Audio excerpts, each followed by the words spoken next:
Hello, everybody, and welcome. Oh God, there's slime. Shed. What? Oh yes, there is so much slime. Uh-oh. Hello, everyone, and welcome to Party Shed After Dark. Come in, have a seat, listen to a spooky story, and trust us with your dopamine for a few hours. Beware, you're in for a scare. Oh, he's actually, talking... we're already using the green ooze. We probably shouldn't use that one. Yeah, I know. Well, we just have a full-blown image of fucking Welcome to Dead House up, so... Or the one from the video game. This is the best thing I could find on short notice, because unfortunately I was out of the house. But yes, we are joined tonight by Tednificent, Teddy Jacks. Tednificent? Tednificent. Hi, people. What's up? And, of course, Alicia is here with us. I don't know if you're going by another name yet. You got me. Yeah. Brenda! You got me. Here I am. Oh, no. Oh, Brenda. But yes, so tonight we have potentially 3 creepypastas, depending how much time we have. I was kind of flipping through Jeff the Killer, and I was like, oh, this is a little long, actually. It's longer than you'd think. Yeah, it really is. So we're doing Jeff the Killer. We're doing one called Come Follow Me, which is a favorite of mine. And then we're doing an actually full-blown scary one that lives in infamy, but you guys will have to wait and see until the end to see what that's about. So... Burying the lead. What if instead of Come Follow Me, we just all sing Come Sail Away? Come sail away. It is not my immortal. I pitched that and I was shot down. No, okay, look. I'm on board. Just not for this show. Oh, I see the picture.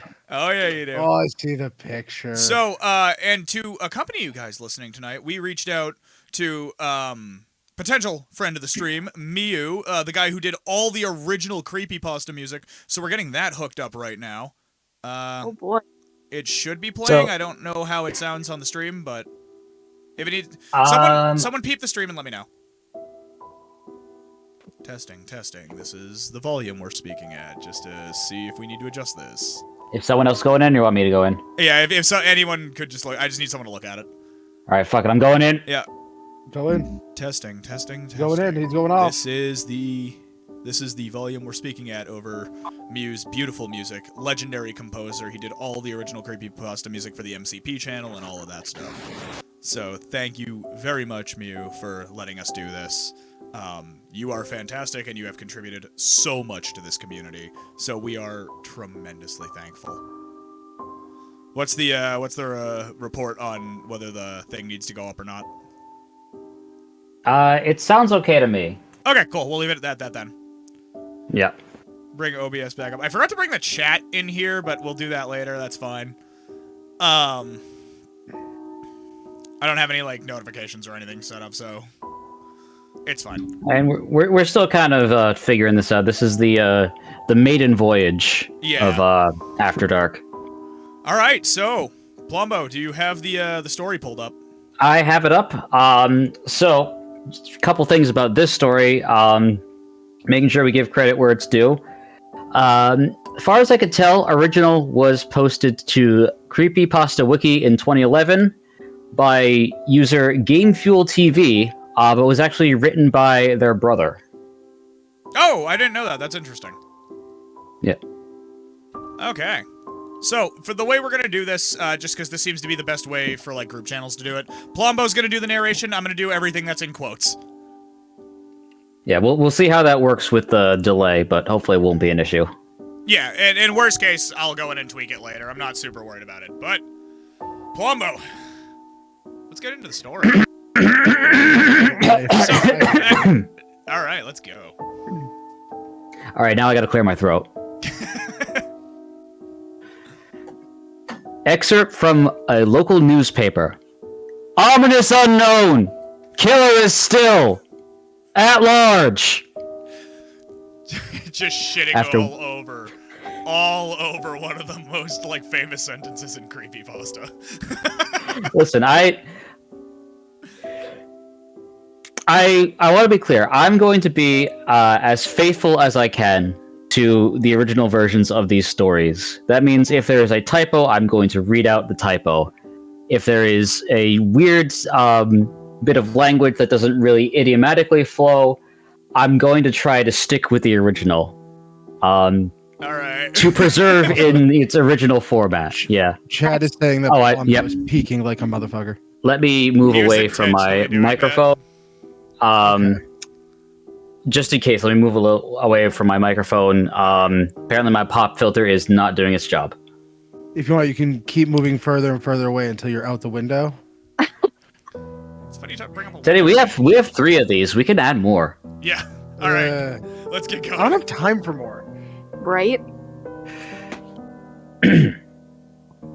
After weeks of unexplained murders, the ominous unknown killer is still on the rise. After little evidence has been found, a young boy states that he survived one of the killer's attacks and bravely tells his story. I had a bad dream and I woke up in the middle of the... I got that. Oh. Yeah. Okay, I had a bad dream and I woke up in the middle of the night. says the boy. I saw that for some reason the window was open, even though I remember it being closed when I went to bed. I got up and shut it once more. Afterwards, I simply crawled under my covers and tried to get back to sleep. That's when I had a strange feeling. Like someone was watching me. I looked up and nearly jumped out of my bed. There, in the little ray of light, illuminating from between my curtains, were a pair of 2 eyes. They weren't like regular eyes. They were dark, ominous eyes. They were bordered in black and just plain terrified me. That's when I saw his mouth. A long, horrendous smile that made every hair on my body stand up. The figure stood there, watching me.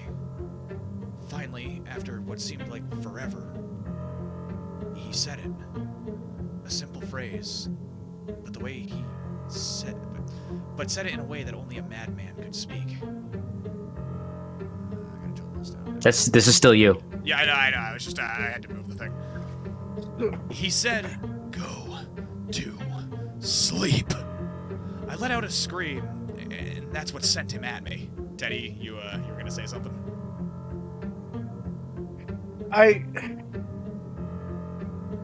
Okay, so I as I've mentioned before, I've had Take your time. very small interaction with creepypastas before, right? And I think like reading these now, right? I think it might be like part of it might be I'm not a child anymore reading these. But reading these now, you know how people talk about AI pretending to be smart by using extra flowery language? Yeah. The window was open, even though I remember it was closed before I went to bed. That is such a long sentence that doesn't need to be that long. Adam says turn down the music or me up. I'm gonna boost myself a little bit because this microphone tries to auto-compensate. It's kind of weird. There we go. Like, I super understand what you mean. all right, I'm already more okay with this than I was before. I knew that was exactly what was gonna happen. Shut up. All right, This is how we lull him into a false sense of security, folks. Oh, don't worry. That last story is on the way. Oh no. Jesus. I'm scared, man. I let out a scream, and that's what sent him at me. Aiming the knife at my heart. I don't know why, but that sentence is just the way that's written is kind of funny. He jumped on top of the bed, and I fought him back. I kicked, I punched, I rolled around, trying to knock him off of me. That's when my dad busted in. The man threw the knife and it went into my dad's shoulder. Some anime-ass shit. There's so much of this that is over-explained, while other parts are, like, under-explained. Oh, just That's wait, an Teddy! Teddy, Oh, just wait! That is a lot of creepypasta. A lot of, like, fan fiction also. Just people who are trying to write but don't really have, like, the tools in their arsenal that other writers do. And to be fair, I don't mean that like discouragingly. Like, I genuinely hope that the people who wrote these continued to write and create stuff. Yeah. Like, they continued to hone their craft, because that is how you get better at making stuff, and it's good when people make stuff, because that's how you get new stuff. Is the music better? Anyway. Threw a knife at his shoulder. Where the hell was it? The sentence after that, the man probably... Oh, yeah, no. I lost it for a second. Oh, there it is, yeah. The man probably would have finished him off if one of the neighbors hadn't already alerted the police. They drove into the parking lot and ran towards the door. The man turned and ran down the hallway. I heard a smash, like glass breaking. As I came out of my room, I saw the window that was pointing towards the back of my house was broken. I looked out the window and I saw him vanish into the distance. I can tell you one thing. I will never forget his face. Those cold, evil eyes, that psychotic smile, they will never leave my head. Blombo. I was just waiting. It sounded like Teddy wanted to interject. Oh, okay, go ahead. That's 10 words when you could have used like 3. The He window ran pointing away. at the back of... No, the window pointing at the back of my house was my back window was broken. I think everyone can understand my back window means the window pointing at the back of your house. Like, what the... Yeah. Sorry, go on. Sorry, I just need to like make sure we're ready to continue on to this next sentence. Yep, we're good. Police are still on the look for this man. If you see anyone that fits the description in this story, please contact your local police department. In all the years Jeff of and his listening, family... I've never heard that before. Police What? are still on the look for this man. On the look. Bitch, I I'm love on the this. look. Me too, man. Me too. Sorry, okay, go on. Sorry. That's fine. It's good that we put a break here, because the story doesn't. It just goes straight into like the actual meat of the story from here. Okay, yeah, I'll try. Sorry, that super caught me off guard. Go on.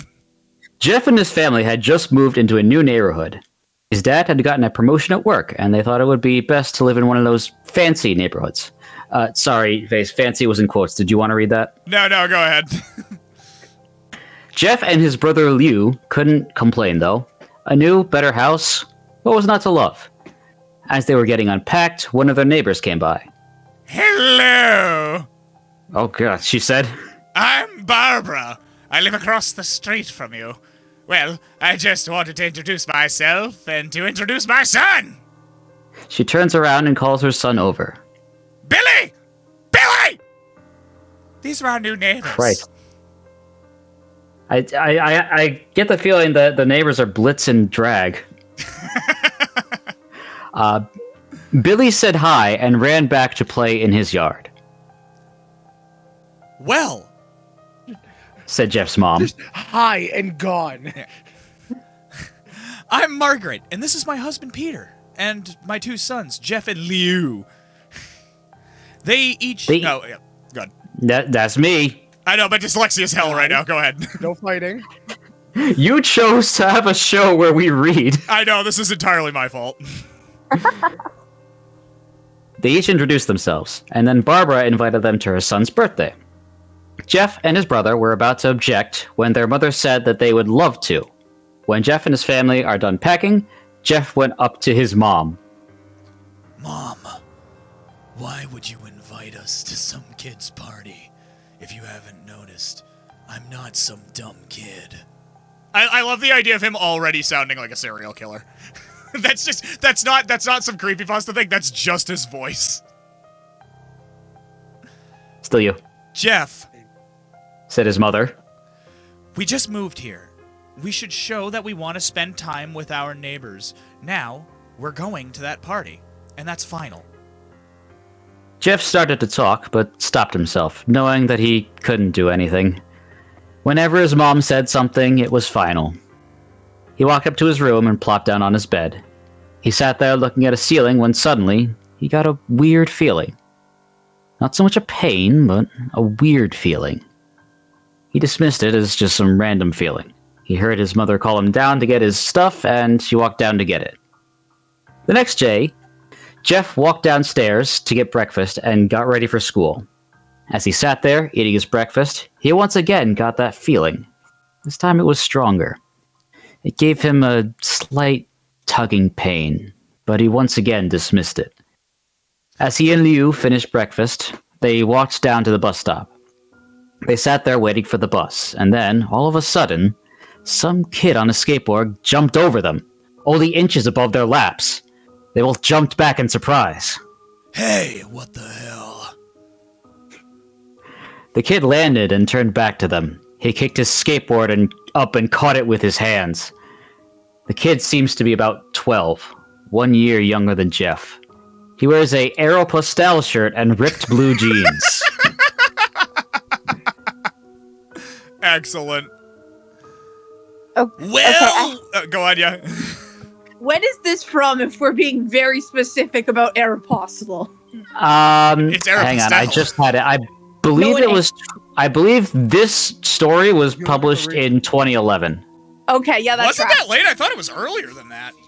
I mean, the Jeff the Killer, the image, Oh, yeah. Okay. had been around prior to that, and I think there have been multiple stories written. This is just the most This is the heavily canon, associated. Yeah. The Jeff Woods canon, yeah. Yeah. That's how autistic I am. Because that brand hasn't been relevant in a long time. Thank you. Carry on. I don't know if they're still around. They are.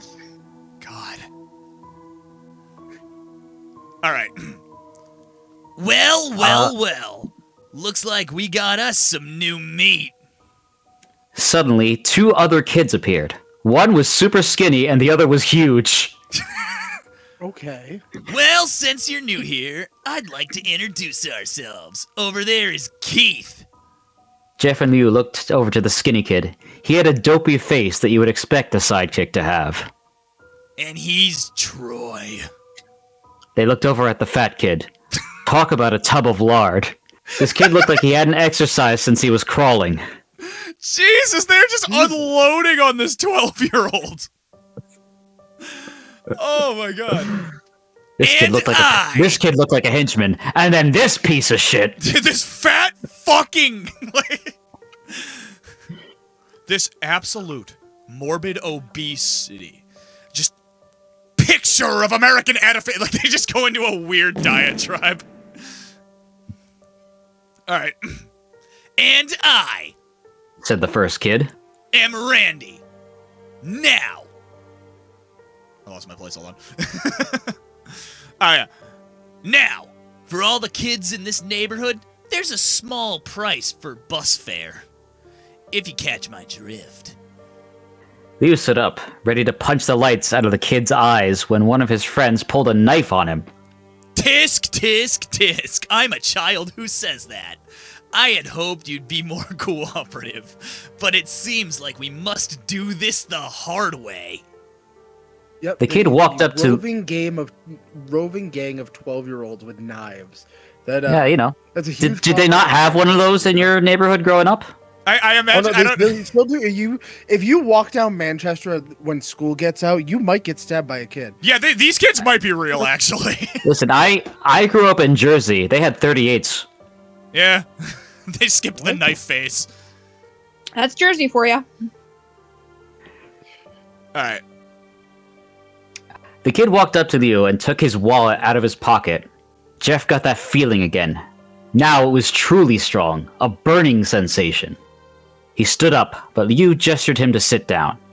Jeff ignored him and walked up to the kid. Listen here, you little punk.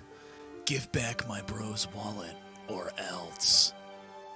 Randy put the wallet in his pocket and pulled out his own knife. Oh? And what will you do? Just as he finished the sentence, Jeff popped the kid in the nose. As Randy reached for his face, Jeff grabbed the kid's wrist and broke it. Jesus Randy Christ. screamed. And Jeff grabbed the knife from his hand. Troy and Keith rushed Jeff, but Jeff was too quick. He threw Randy to the ground. Keith lashed out at him, but Jeff ducked and stabbed him in the arm. Keith dropped his knife and fell to the ground screaming. Troy rushed him too, but Jeff didn't even need the knife. He just punched Troy straight in the stomach, and Troy went down. As he fell, he puked all over. Liu could do nothing was but so look in amazement at badass. Jeff. Jeff! And then everyone clapped. Badass person ever in this fight. I know, And right? everyone cheered. Could you imagine? Could you imagine just being like an adult? You're on your way to work, and you are watching a 13-year-old combat specialist with the voice of Corpse Husband just fuck up these three guys. I already told you I grew up in Jersey. Yeah, you've seen this. This is... Plumbos is on his way to This is just fucking never- college. Yeah, this is an average Tuesday, man.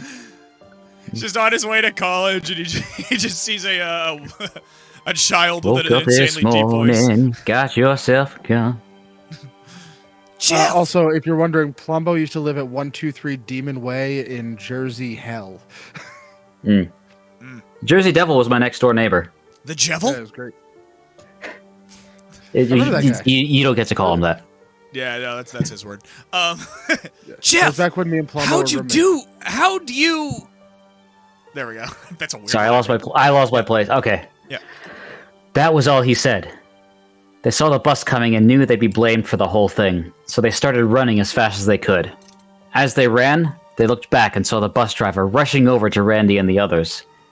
As Jeff and Liu made it to school, they didn't dare tell what happened. All they did was sit and listen. Liu just thought of that as his brother beating up a few kids, but Jeff knew it was more. It was something scary. As he got that feeling, he felt how powerful it was.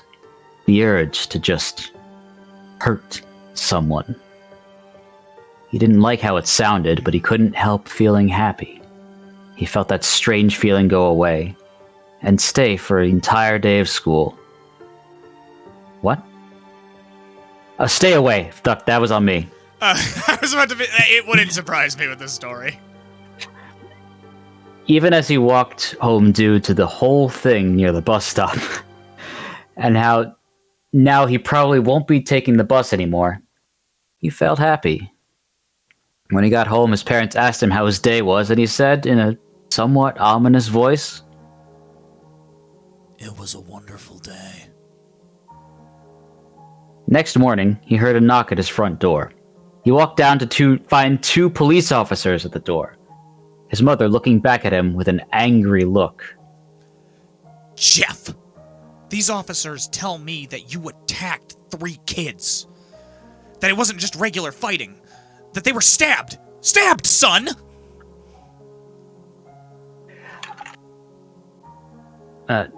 Jeff's gaze fell to the floor, showing his mother that it was true. Mom. They were the ones who pulled out knives on me and Liu.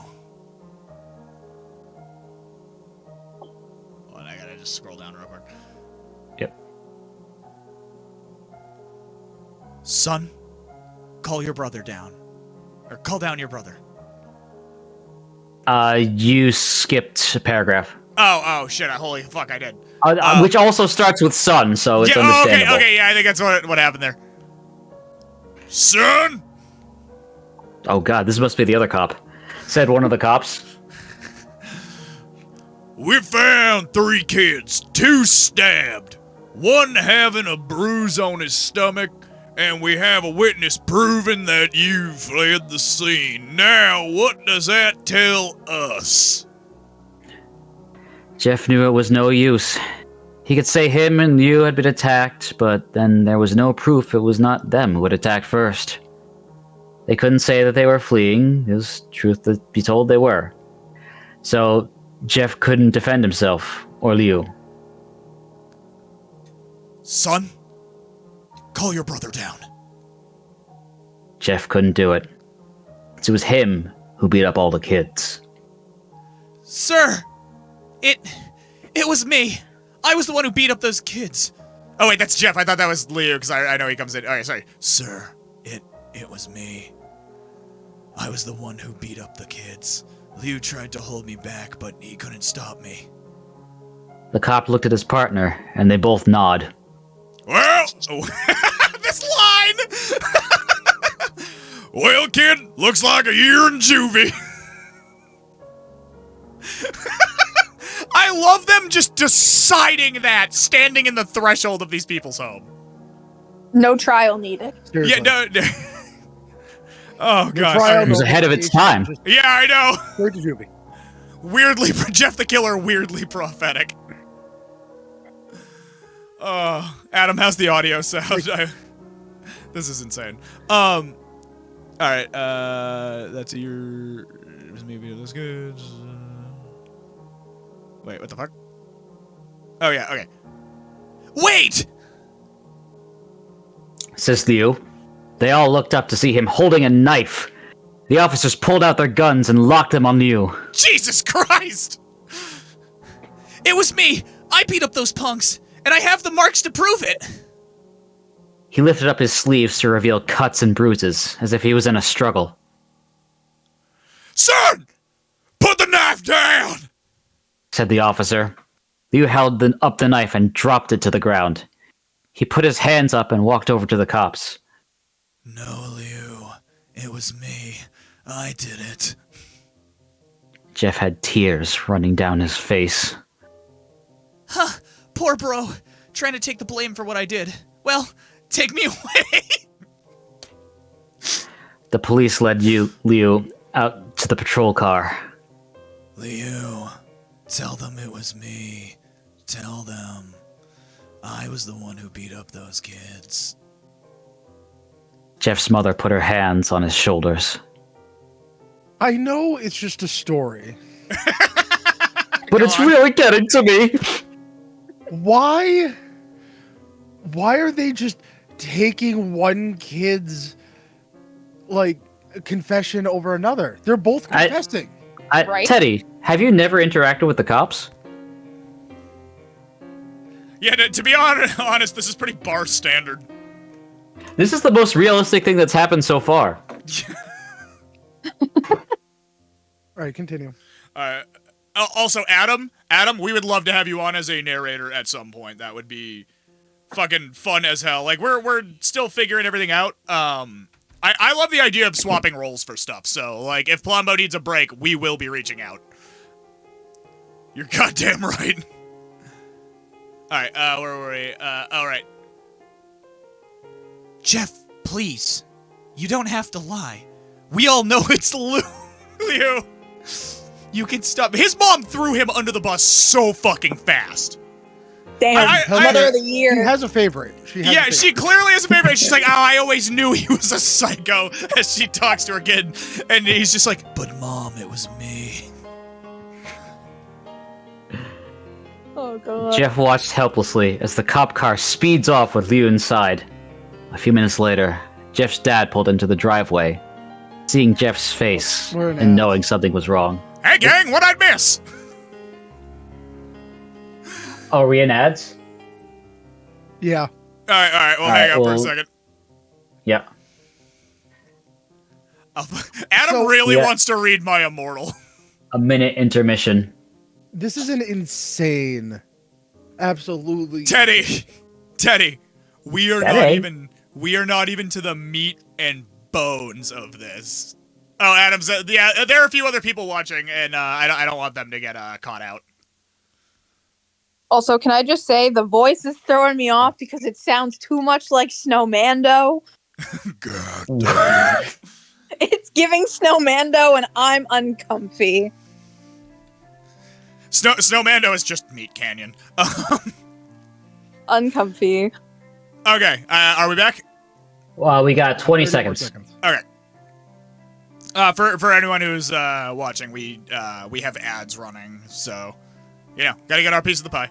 Snowmando, Adam, is from our Fortnite streams with the Dream Team, and it's a skin we all unlocked. It's just a really buff snowman, and for some reason we all had the same idea at the same time to all just talk like fucking the Bugs Bunny from Wabbit season, where just like we turned our chat on, and anytime we'd come across a group of anyone, we'd just be like, God damn. All right. Ew. And with that, we are back from ads. Anyway. To those who aren't subscribed and don't have Turbo, first of all, consider subscribing. Yeah, but secondly, you didn't miss much. We took an intermission. Yep, and we have people watching just in case. So, anyway. Son, what is it? Jeff couldn't answer. His vocal cords were strained from crying.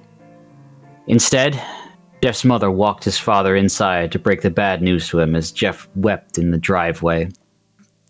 They've abandoned After an two hour- kids in the span of like 5 minutes. After an hour or so, Jeff walked back into the house, seeing that his parents were both shocked, sad, and disappointed. He couldn't look at them. He couldn't see how they thought of Lou when it was all his fault. He just went to sleep, trying to get the whole thing off his mind. 2 days went by, with no word from Lou at JDC, no friends to hang out with, nothing but sadness and guilt. It is until Saturday when Jeff is woke up by his mother with a happy, sunshiny face. It does say that. It does say shiny. Would Shiny not have an E? Sunshiny? Because, Shiny doesn't have an E, but Sunshine does. Oh, that's a good point. I don't know. I'd know. rather Alright, be continue. shiny. Anyway. Jeff! It's the day! She said as she opened up the curtains and let light flood into his room. What's today? Asked Jeff as he stirs awake. Why, it's Billy's party! He was now fully awake. Mom, you're joking, right? You don't expect me to go to a kid's party after... There was a long pause. Jeff, we both know what happened. I think this party could be the thing that brightens up the past few days. Now, get dressed. Jeff's mother walked out of the room and downstairs to get ready herself. He fought himself to get up, picked out a random shirt and a pair of jeans, and walked downstairs. He saw his mother and father all dressed up, his mother in a dress and his father in a suit. He thought, why they would ever wear such fancy clothes to a kid's party. Oh, that's It's Jeff's been mom. 3 days since they lost one of their kids to juvie, Yes, Bam! while the other one was screaming about how he's the one who should be going to juvie. It's been 3 days since I stabbed that guy. Continue. Now this is just dumb. Teddy, welcome to creepypasta. It's been 3 days since I stabbed the guy. Put my knuckles and shins into his right eye. Oh Well wow. done. Son, is that really what you're going to wear? Said Jeff's mom. Better than wearing too much. He said. His mother pushed down the feeling to yell at him and hit it with a smile. Now, Jeff, we may be overdressed, but this is how you go if you want to make an impression. Said his father. Oh, fuck! You know what I'm saying? It's, you know what? No, it's cartoon rules where the mom and dad look like brother and sister. His Jeff grunted. His dad just has insanely low testosterone. Jeff grunted and went back up to his room. I don't have any fancy clothes. He yelled downstairs. Just pick something! Called his mother. He looked around in his closet for what he would call fancy. He found a pair of black dress pants he had for special occasions and an undershirt. He couldn't find a shirt to go with it, though. He looked around and found only striped and patterned shirts, none of which go with dress pants. That feels inaccurate. Okay. Finally, he found a white hoodie and put it on. You're wearing that? They both said. with matching voices in unison. His mother looked at her watch. Oh no, it's time to change. Let's just go. Oh, sorry. Oh no time to change. Let's just go. She said as she herded Jeff and his father out the door. They crossed the street over to Barbara and Billy's house. They knocked on the door, and it appeared that Barbara, just like his parents, was way overdressed. As they walked inside, all Jeff could see were adults, no kids. Is this gonna be like the funeral? The kids are in the backyard, Jeff. How about you go and meet some of them? Said Barbara. Jeff walked outside to a yard full of kids. They were running around in weird cowboy costumes and shooting each other with plastic guns. He might as well be standing in a Toys R Us. Suddenly a kid came up to him and handed him a toy gun and hat. Hey, bro. Want to play?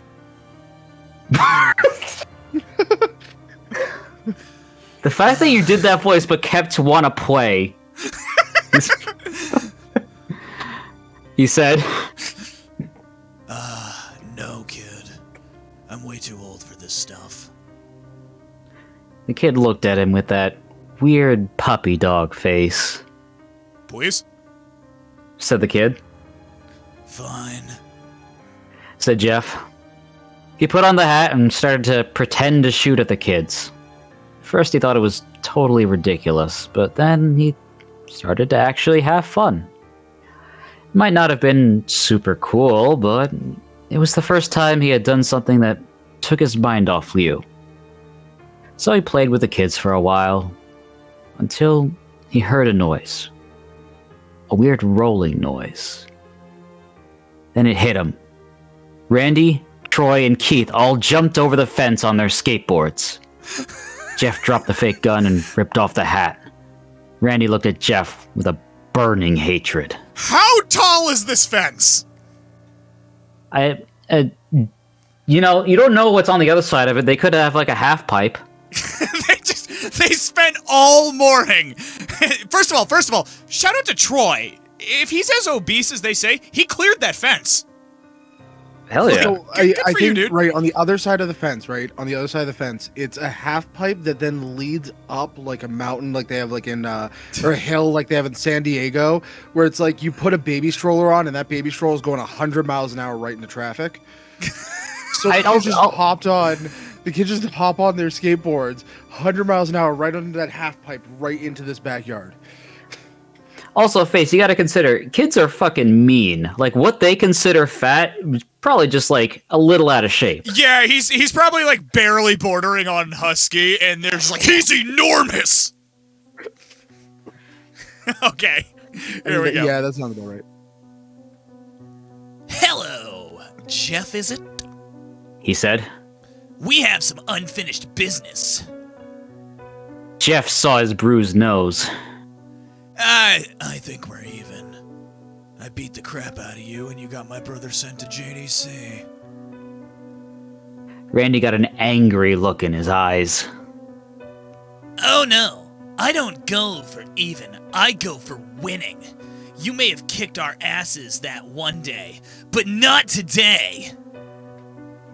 As he said that, Randy rushed at Jeff. They both fell to the ground. Randy punched Jeff in the nose, and Jeff grabbed him by the ears and headbutted him. Jeff pushed Randy off him, and both rose to their feet. Kids were screaming, and parents were running out of the house. Troy and Keith both pulled guns out of their pockets. Whoa! Hello? No one interrupts a guts'll fly. They said. Randy pulled a knife on Jeff and stabbed it into his shoulder. Jeff screamed and fell to his knees. Randy started kicking him in the face. After 3 kicks, Jeff grabs his foot and twists it, causing Randy to fall to the ground. Jeff stood up and walked towards the back door. Troy grabbed him. Need some help? I'm going for He henchmen. This He man picks- just got kicked in the face. This child just got kicked in the face 3 times. Mm-hmm. Stabbed in the and- shoulder. Yeah, I was gonna say, don't forget stab. And just stood up and walked to the door. Teddy, he's built different. He's not human. He's got a feeling. He's built different. I have been kicked in the face once, and I'm like, guys, I'm done. Guys. Teddy, you don't understand. He's built different. All right. Like, Need incorrectly, some I help? He picks Jeff up by the back of the collar and throws him through the patio door. As Jeff tries to stand, he's kicked to the ground. Randy repeatedly starts kicking Jeff until he starts to cough up blood. Come on, Jeff. Fight me. Why is he Cartman now? I don't know. The voice, it started very anime, and it's gotten so far away from it. Screw you guys. Screw you guys. I'm killing Jeff. Alright, come on, Jeff. Fight me. He picks Jeff up and throws him into the kitchen. Randy sees a bottle of vodka on the counter and smashes the glass over Jeff's head. Jeff dies on the spot from lacerations and blood loss. Yeah, seriously. Fight! He throws Jeff back into the living room. Come on, Jeff. Look at me. Jeff glances up, his face riddled with blood. I was the one who got your brother sent to JDC, and now you're just gonna sit here and let him rot for a whole year? You should be ashamed. Jeff starts to get up. Oh, finally! You stand and fight. Jeff is now to his feet, blood and vodka on his face. Once again, he gets that strange feeling, the one in which he hasn't felt for a while. He's finally up, says Randy as he runs at Jeff. That's when it happens. Something inside Jeff snaps. His psyche is destroyed. All rational thinking is gone. All he could do is kill. He grabs Randy and pile drives him to the ground. Fuck He gets yeah! on top of him and punches him straight in the heart. The punch causes Randy's heart to stop. As Randy gasps for breath, Jeff hammers down on him. Punch after punch. Blood gushes from Randy's body until he takes one final breath and dies. Everyone is looking at Jeff now. The parents, the crying kids, even Troy and Keith. Although they easily break from their gaze and point their guns at Jeff. Jeff sees the guns trained on him and runs for the stairs. As he runs, Troy and Keith let out fire on him, each shot missing. Jeff runs up the stairs. He hears Troy and Keith follow up behind. As they let out their final rounds of bullets, Jeff ducks into the bathroom. He grabs the towel rack and rips it off the wall. Troy and Keith race in, knives ready. Troy swings his knife at... They had guns. Why did they take out knives? Did they empty both guns? Did it say that? I think it's implied. As they let out their final rounds of bullets. Oh yeah, okay, I guess, yeah. They just sprayed this house. How good a shot were you at, like, 12? You know what? Fair. All right. Troy swings his knife. No, you're good. You're good. Yeah. Troy swings his knife at Jeff, who backs away and bangs the towel rack into Troy's face. Troy goes down hard, and now all that's left is Keith. He's more agile than Troy, though. It ducks when Jeff swings the towel rack. He dropped the knife and grabbed Jeff by the neck, pushed him into the wall. A thing of bleach fell down on top of him from the top shelf. Here we go. It burnt both of them, and they are both started to scream. Jeff wiped his eyes as best he could. He pulled back the towel rack and swung it straight into Keith's head. As he lay there, bleeding to death, he let out an ominous smile. What's so funny? Asked Jeff. Keith pulled out a lighter and switched it on. What's funny? He said. Sorry, what's funny? He said. Is that you're covered in bleach and alcohol. Jeff's eyes widened as Keith threw the lighter at him. As soon as the flame made contact with him, the flames ignited the alcohol in the vodka. While the alcohol burned him, the bleach bleached his skin. Jeff let out a... Yep. Remind everybody that this is a 12-year-old with a Zippo lighter. Because it has to be a Zippo because he's throwing the lighter. There other lighters have safety mechanisms for that. To be fair, 12-year-old with a gun, a knife, and a Zippo. And he sounds I was gonna say, thug. like, the Zippo is where we draw the line. Not the voice. Just wait till the next chapter. He starts making napalm. How many chapters are there? So there are multiple stories. We're only doing the beginning one tonight. There is one later down the line that I really want to do. But the Jeff the Cannon, yeah. Jeff the Cannon. Jeff the Jeff the Killer Cannon is pretty expansive, believe it or not. They actually fairly recently in the last couple of years, they basically rewrote the story, but they wrote it as like a crime drama documentary, and it's actually like really fucking good. It's Jeff the Killer Scars of Corruption, if anyone wants to look it up. It's like unironically really fucking good. But anyway, Jeff's dying. We should get back to that. Yeah. Jeff let out a terrible screech as he caught on fire. He tried to roll out of the fire, but it was no use. The alcohol had made him a walking inferno. He ran down the hall, fell down the stairs. Everyone started screaming as they saw Jeff, now a man on fire, drop to the ground, nearly dead. He's a child, not a man. On fire. On fire. I don't even think he's human. The last thing Jeff saw was his mother and the other parents trying to extinguish the flame. That's when he passed out.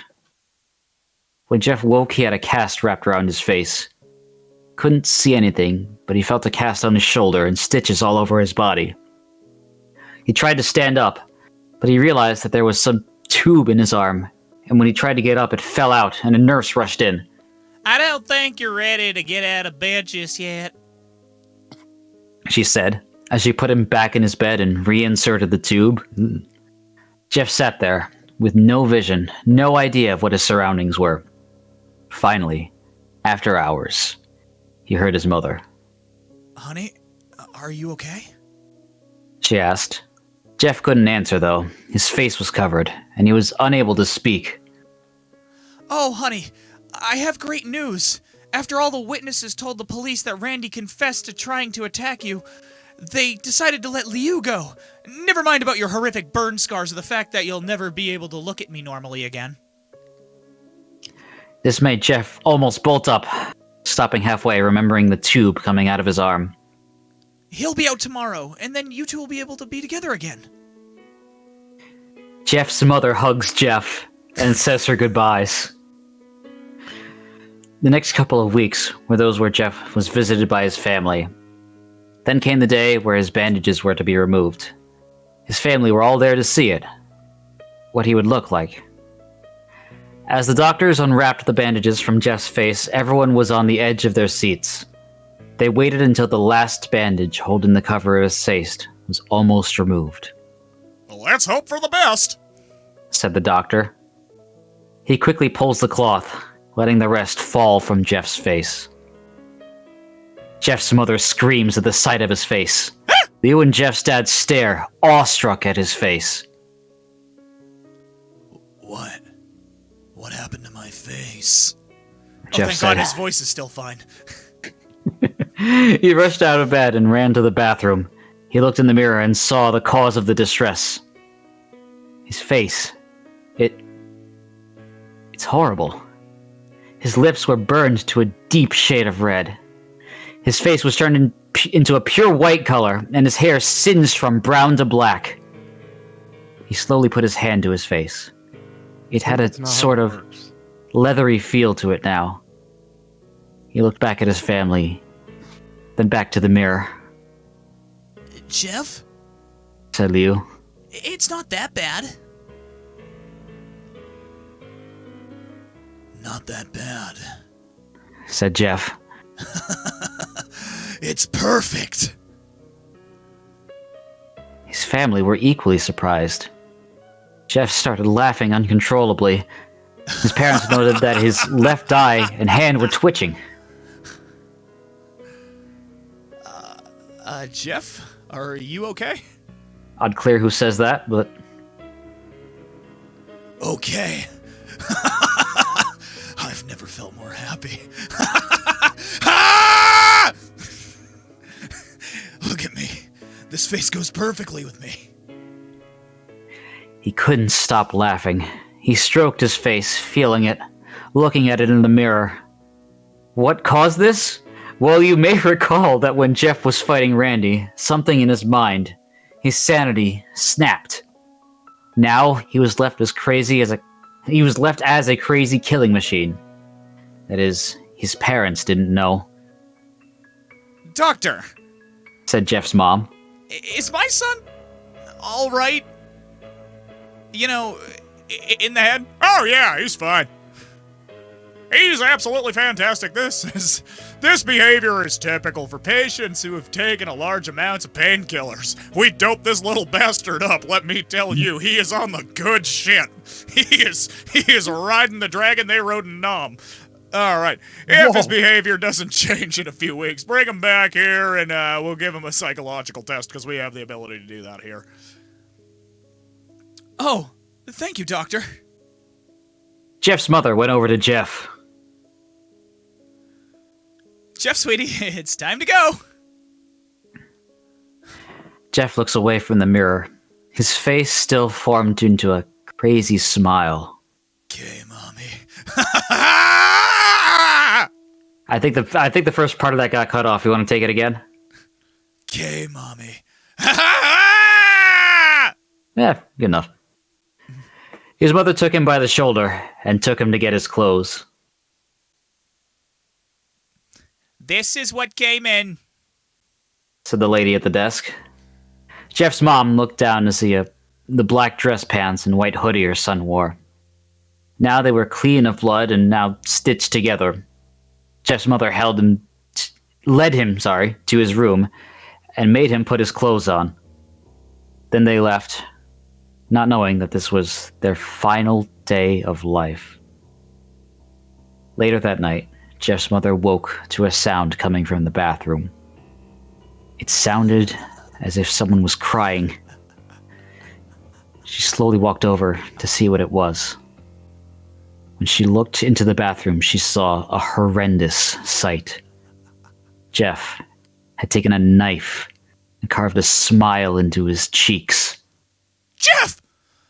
What are you doing? Asked his mother. Jeff looked over to his mother. I couldn't keep smiling, Mommy. It hurt after a while. Now I can smile forever. Well played. Sorry, go on. Just Jeff's mother noticed his eyes, ringed in black. Hold on, I'm fixing something real quick. There we go. We're doing this right. Was it the vine boom? No, I'm switching over the track. We're doing this right. Yep. Where the fuck? There we go. We got 2 minutes before ads. Yep. Jeff, your eyes! His eyes were seemingly never closing. I couldn't see my face. I got tired and my eyes started to close. I burned my eyelids so I could forever see myself. My new face. God damn it. Jeff's mother slowly started to back away, seeing that her son was going insane. What's wrong, Mommy? Aren't I beautiful? Yes, son. She said. Yes, you are. Let me go get Daddy, and he can see your face. She ran into the room and shook Jeff's dad from his sleep. Honey, get the gun. She stopped as she saw Jeff in the doorway, holding a knife. Mommy, you lied. Okay, that was the last one. That's the last thing they hear as Jeff rushes them with the knife, gutting both of them. His brother Liu woke up, startled by some noise. He didn't hear anything else, so he just shut his eyes and tried to go back to sleep. As he was on the border of slumber, he got the strangest feeling that someone was watching him. He looked up. Before Jeff's hand covered his mouth, he slowly raised the knife, ready to plunge it into Liu. Liu thrashed there, trying to escape Jeff's grip. Shh. Jeff said. Just go to sleep. And that And is that- Jeff the Killer. So, We're about to get into ads. he didn't kill anyone until the end. Yeah. How many do you need to kill before you're called the killer? I thought don't it was know. at least more than his parents. I was Well, he expecting killed more Randy. stuff Yeah, to he it. killed Randy. He punched him till his heart stopped. He hit Troy with a... No, he hit the other one, the skinny one, with a towel rack, which, by the way, is metal as fuck. Like... But I don't think... No, because he didn't kill Randy, because Randy later confessed that he attacked Jeff. So Randy lived through that. No, No. I think they're talking about the conversation they had before the fight. Yeah, when Randy confessed before the fight, and what they're saying is like, oh, the parents heard him say it. My name's Jeff. Punch after punch, blood gushes from Randy's body until he takes one final breath and dies. Okay, so he killed 3 people. I gotta, 6. Being hit it- on the side of the head with a towel rack is not something that a lot of people walk away Yeah, from. I gotta say. Yeah. No, but it's not confirmed that kid's dead, and it is possible he could just be alive with brain damage. Okay. That's Now true. we're in- I mean, you know the rule of cinema: no body, no kill. Yeah. Exactly. Okay, so All right, 5 we gotta and 6 allegedly. We got a minute left of ads. I'm gonna go refill my water glass. I am actually going to do the same. Alicia, what'd you think of that story? Much to unpack. So much to unpack. I'm very intrigued by the fact that we're making this like gang of children sound like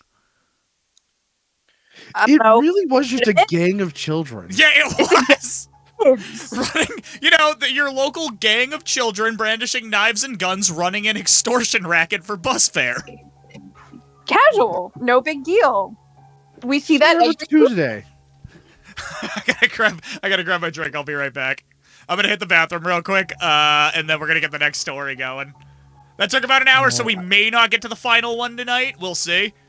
It's because I kept interrupting. That's how I kind of expected these to go. That just means we're starting next week with the scary one.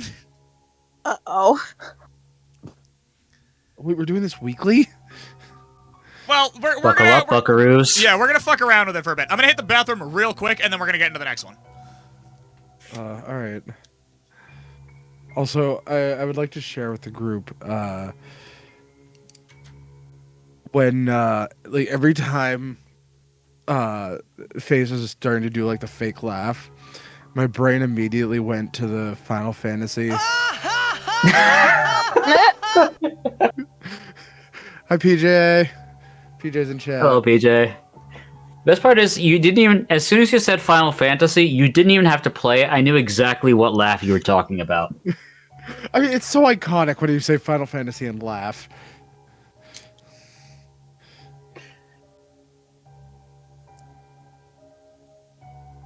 All right. What's the next one called? The next one is called "Come Follow Me." I guess I can do Can while you we're waiting. Spell that for me. Get your mind out of the gutter. That's how you spell it. Okay. So this one on the page that Faye sent me actually says that the original author is unknown, but I did find that it was originally posted to, I think, Pastebin on in 2010, so a year before this last one, by user DanOW. I'm not sure if this is the original version, but this is the version I was able to find. Well, Dan O.W., thank you. It's also the it's credited as being the original story associated with the Lavender Town syndrome myth. Oh, this one. Okay, I vaguely know the story.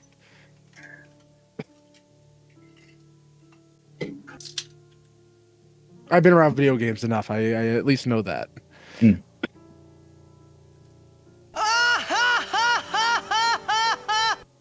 Very funny. That threw me off.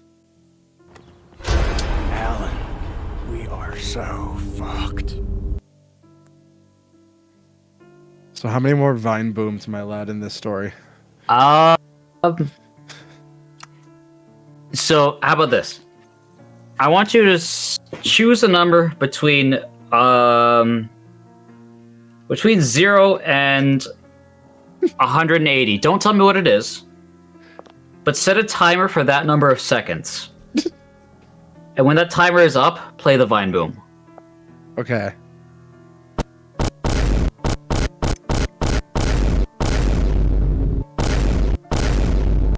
I'm guessing the number you picked was 0. You're right. All right. All right. I am back. So that took an hour. We have 2 more. I don't think we're gonna get to the last one tonight, so we'll. Goldman is short though, at least shorter than the other 2. Is it? I know it's not wildly long. Okay, maybe it's longer than I remembered. We'll see where we get. Yeah. Well, that's I just accidentally fucking revealed it. So, the last story tonight Don't worry about it. Is a titan of the era, but we will get to that sooner. Or we will get to that a little later. Right now, we're gonna read one that was actually kind of forgotten in the Golden Age, which is a shame because it is stupidly fun. It is It's okay, I wasn't listening. Great. Hey, PJ. Do we ever listen to Face? So, this one kind of got abandoned a little early on, and it makes me sad because this is, like, stupid early internet fun. Takes itself a little more seriously than Jeff the Killer, or maybe less seriously. I don't know. And, we have in the call the world's biggest Pokemon fan, so I thought this was appropriate. Oh boy, I don't have to do, Flambo, this one is very you-heavy. Oh boy. So I already did my blurb on this one, as far as like where it came from. Far as we know, Pastebin, by user DanoW. That's the first one that I could find, but could be others, because according to the wiki page, original author is unknown. Yeah. And as we read it, like, I want to know when it's done, if the audience or just the people listening, like, if you guys are as surprised as I am that this one didn't take off more. Like, this is one of those ones where I'm just like, I'm kind of surprised this did not get a bigger following than it had. But, anyway, Plumbo, start us off. During the first few days of the release of Pokemon Red and Green in Japan, back in February 27th, 1996, a peak of deaths appeared in the age group of 10 to 15. The children were usually found dead through suicide, usually by hanging or jumping from heights. However, some were more odd. A few cases recorded children who had begun sawing off their limbs, others sticking their faces inside the oven and choking themselves on their own fist, shoving their arms down their throat. That's pretty fucking metal. A few children who were saved before killing themselves showed sporadic behavior. When asked why they were going to hurt themselves, they only answered in chaotic screams and scratched at their own eyes. When showed what seemed to be the connection to this attitude, the Game Boy, they had no response. But when combined with either Pokemon Red or Green, their screams would continue, and they would do their best to leave the room it was located in. This confirmed the authorities' suspicion that the games, somehow, had a connection to these children and the deaths. It was a strange case because many children who had the same games did not show this behavior, but only a few. The police had no choice but to pursue this, since they had no other leads. Collecting all the cartridges these children had purchased, they kept them sealed away as strong evidence to look over later. They decided the first thing to do was to talk to the programmers themselves. The first person they met was the director of the original games, Satoshi Tajiri. When told about the deaths surrounding his games, he seemed slightly uneasy, but admitted nothing. He led them to the main programmers of the game, the people responsible for the actual content. The detectives met Takenori Ota, one of the main programmers of the game. Unlike Satoshi, he did not seem uneasy, but very kept, explaining that it was impossible to use something like a game to cause such deaths, and also bringing up the point that not all the children were affected. He brushed it off as some kind of odd coincidence or mass hysteria. It seemed like he was hiding something, but he wasn't giving away. Finally, he did say something interesting. Takanori had heard a rumor going around that the music for Lavender Town, one of the locations of the game, had caused some children to go ill. It was only a rumor and had no real definite backup, but it was still something to look into. Before we continue, quick question. Alicia, you are pretty deep in the Pokemon fandom. Have you ever heard of, like, the rumors of the Lavender Tone? I don't know if I have, to be honest. So I actually do have a little bit, in the earlier, the mid days of YouTube, before, like right there where it wasn't like random videos, it was people starting to make content, but not everything was commercialized. There were a couple of YouTube channels that like were mainly video game focused that did mention this whole Lavender Town thing and saying like, oh, there was a rumor that I feel like they almost presented it as like truthful, that it was a real rumor, like the Porygon thing. Yeah, it's basically like the same thing. Like, oh, there was the whole rumor about Porygon causing a bunch of things, and there's a rumor that Lavender Town caused a bunch of deaths. And they kind of presented that way. It was weird. I just so I do. Oh, go on. I was just gonna say I do have some vague knowledge and background with this. Also, Salzar, are you talking about Ben Drowned? Yeah, that's 100% what Adam's talking about. We do not have Ben Drown on the docket tonight, but that is one worth exploring. Ben Drown is a really frustrating story for me because there's so much in it that fucking works, like for horror, and then there's so much that's not. Yeah, he's talking about Ben Drown. Yeah. That one might be harder because isn't there like a visual component to it as well? The story statue that exists alongside it, they describe what happens in the videos. So like we could do that one. That might be on the docket at some point. I did just think about that. I also have, so I guess I do have some more connections with creepypastas than I thought, because I did also know about Ben Drowned, before we got into all this, and it was from videos that same kind of era, Sorry, Adam, I just saw you send me a message now. Yeah, no, all right. So, ready? Yep. He directed the detectives to Junichi Masuda, the music composer of the series. Masuda had also heard these rumors, but again said they had no evidence that his music was the cause. Even to prove a point, he played the exact song from the game completely through with no effects to anyone. The detectives, nor Masuda himself, feeling anything different or odd. Although they still had their suspicions of Masuda and the music of Lavender Town, it seemed they had reached another dead end. Going back to the cartridges they had seized from the homes of the children, they decided to take a slightly more direct look at the games. They knew that it was these games that gave the children the ill effects, so they took extreme caution. Popping in the cartridge and turning the console on, the game screen booted.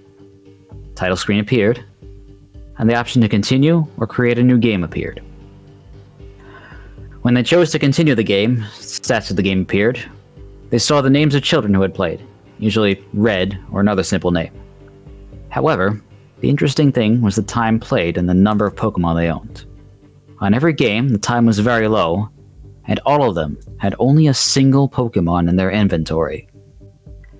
They came to the stunning reality that it could not have been from music from Lavender Town that caused such ill effects in the children, since it was impossible to reach that part of the game in such a small amount of time and with only one Pokemon in their inventory.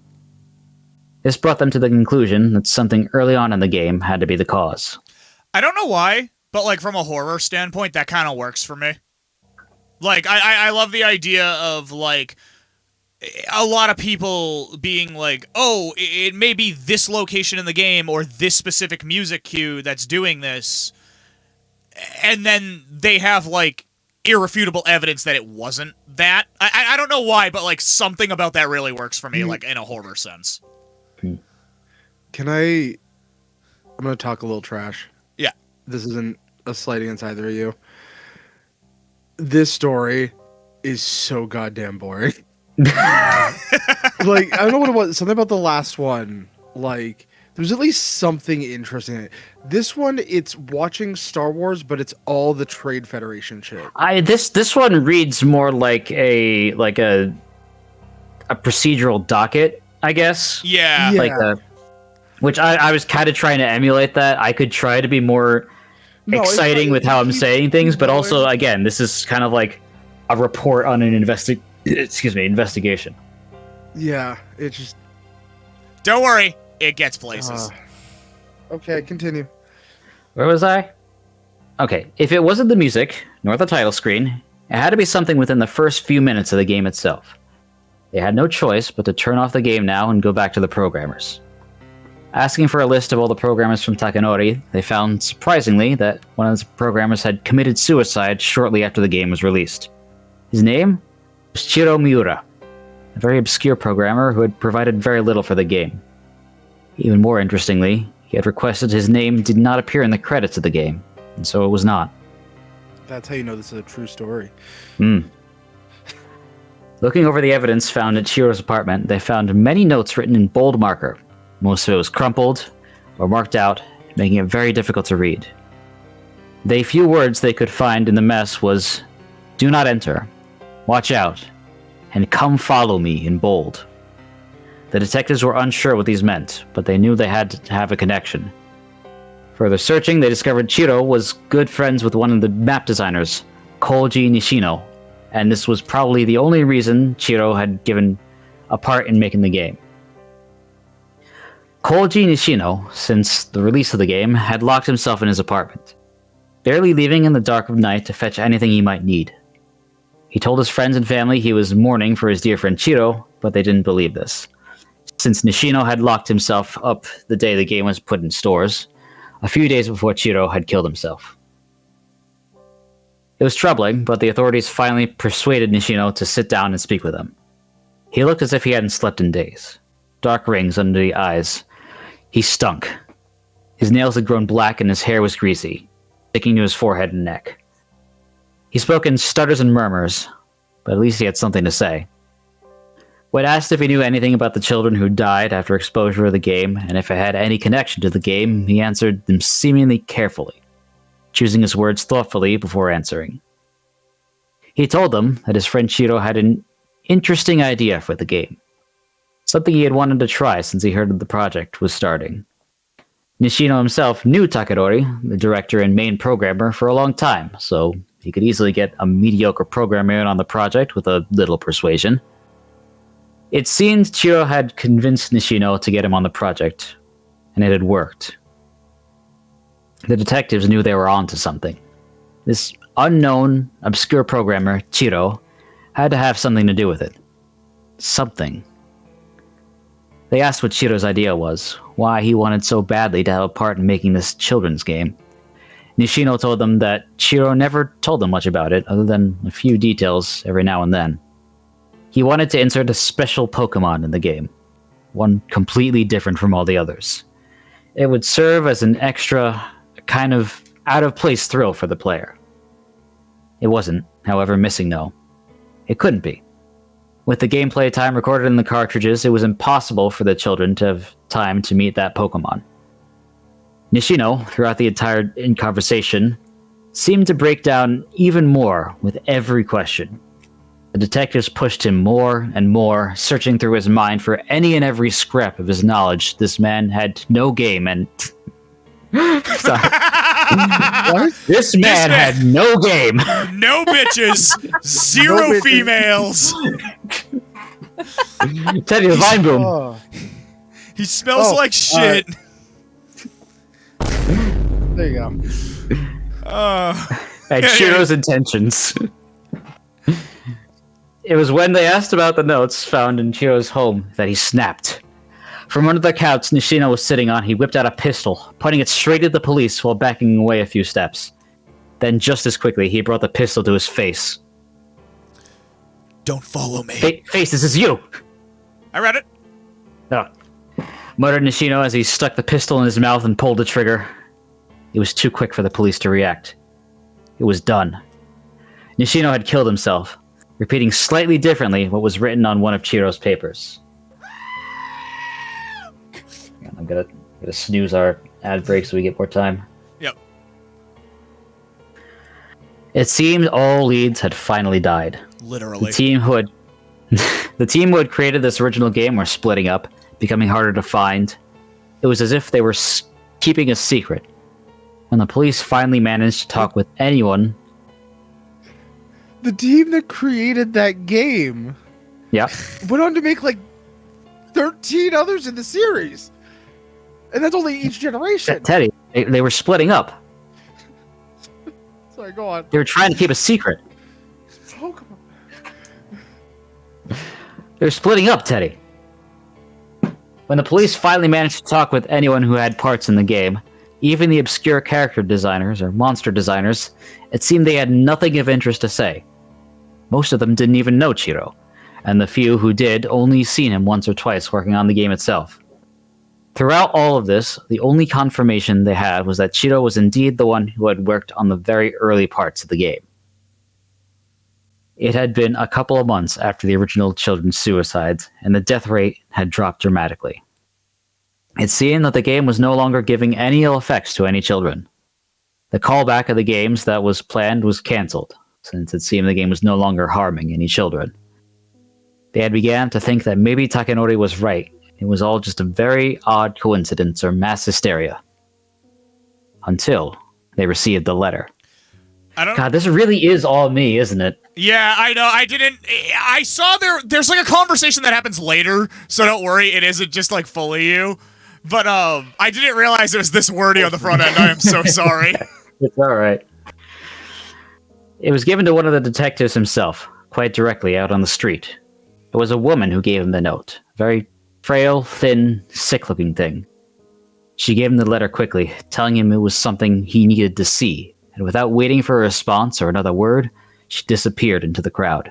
The detective brought it into his office, and calling the others in, he brought it out and read it aloud. It just says, fuck me. It says, you have no game. Just a reminder. Just says, no bitches. It was a letter written by Chiro himself, but it wasn't one found at his apartment. They had thoroughly searched and cleared out this place, so wherever this letter had come from, it wasn't kept at his home. It was signed to be given to Nishino. It started off quite formal. A hello, how are you? Regards to the family, and such. After one or two of these... I killed a kid. After one or two of these normal paragraphs, they reached the section that requested Nishino to get him into the game team, to get him a programming position in Pokemon Red and Green. As the letter continued, the handwriting seemed to grow more jittery. He talked about a glorious idea he had, a way to program something unseen in any game before. He said it would certainly revolutionize not only the gaming industry, but everyone. He went on to say that it was a very simple procedure to program this idea into the game. He did not even have to add any foreign programming, but could use what was already given in the game itself. This would, the detectives agreed, make it impossible to notice any obscurities in the programming itself. It was a perfect way to hide whatever this was. The letter ended abruptly. There was no goodbye, no say hi to the family, no right back, or thank you. Nothing like that. It was just his name, written hard in the letter where the paper almost broke through. It was only his name. Chiro Miura. This was the nail in the coffin for the detectives. They had no more suspicion about the cause. Chiro had programmed something into the early parts of the game. Something maddening. To further increase this streak of success, they discovered that the programming team had worked in pairs. Even Chiro himself. He had worked with another programmer, Sosuke Tamada. If anyone knew what the secret in this game was, Sosuke Tamada would be the man. This was their final hope of unraveling this mystery once and for all. Okay, I need to take a second pause. Yep. I think my favorite thing, like my absolute favorite thing about this creepypasta, is that it takes the development of red and green, or red and blue, whatever. It takes the development of the original game and makes it seem like it was this grandiose 700 employee, like, we got FBI trying to like keep people out so no one knows what's going on, like type of security with this huge production. Oh, they all had to work apparently. They make it sound so grandiose when in actuality You make it was sound like seven... Willy Wonka's chocolate factory. Yeah, in actuality, it's like 7 guys in a broom closet. Yeah. Like, oh, this is something revolutionary. Guys, you already had more than 7 pixels and you can walk around with it. That is fucking insane for 1995. Like... Well, this was, hang on. 1996, excuse you. Close enough. But, like, they try to make it sound like it's this huge thing for... But it... Like, you get what I mean? It does. Yeah. So It strange. does read as someone who doesn't understand how small. Like it reads as someone thinking about Nintendo in the modern day. Yes, it's like... Yeah. They're thinking about the modern day, and it's like, okay, it's like you would have those big grandiose now, but like then they're like, but it's for red and green, and it's like, no, no, you are very wrong. You are not going to have 82 fucking programmers on red and green. All right, let's continue. Well, we've got an sorry. ad break starting in about 30 seconds. So do we just want to keep riffing until that's over? We'll Let's just, hang out till that's over then. Yeah. No, it's so funny to me, I am having so like much fun. how, and then on top of that, they're like, Pokemon was already revolutionary, and they're trying to say that this guy had an idea to make it even more revolutionary.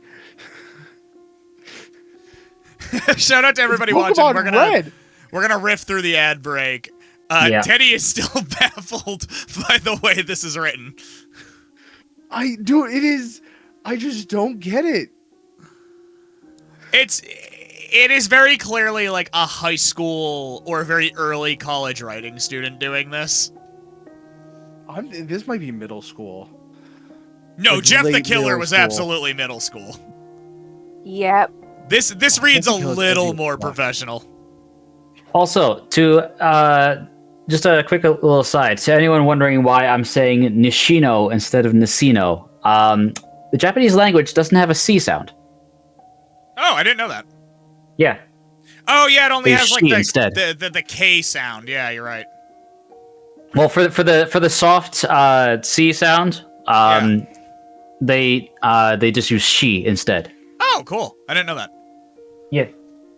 Dude, I'm looking at I'm the looking at stream. an ad I'm for looking at the chicken stream. nuggets. I'm not getting an ad at all, but I think it's because it's my stream. I'm looking at the way this is set up. This looks so goddamn good. I do It's like. nice. You did a good job. Yeah, I'm very happy with this. This is also, these stories are so dumb. Why did you make me do this? Remember when you were scared at the beginning of the night? Yeah, but I forgot how middle schoolers write and how I read these when I I- was a middle schooler. Again, we're gonna do this one. I don't think we're gonna have time for the last one, but that means we get to start next week with it. This probably Hey, won't be a weekly show, but just to get like the first few episodes out and like knock out some of the big ones, I kind of want to do that. Well, I mean, it's like when I first saw the movie Signs, by what's his name? Shamalama Ding Dong. Yeah, M. Night Shyamalan. I can't believe I forgot his name. When I first saw M. Night What a Shyamalan's twist. Signs, I was too young to see M. Night Shyamalan's Signs, and it scared the fuck out of me. Watching it today, no problem. Yeah. But like, yeah.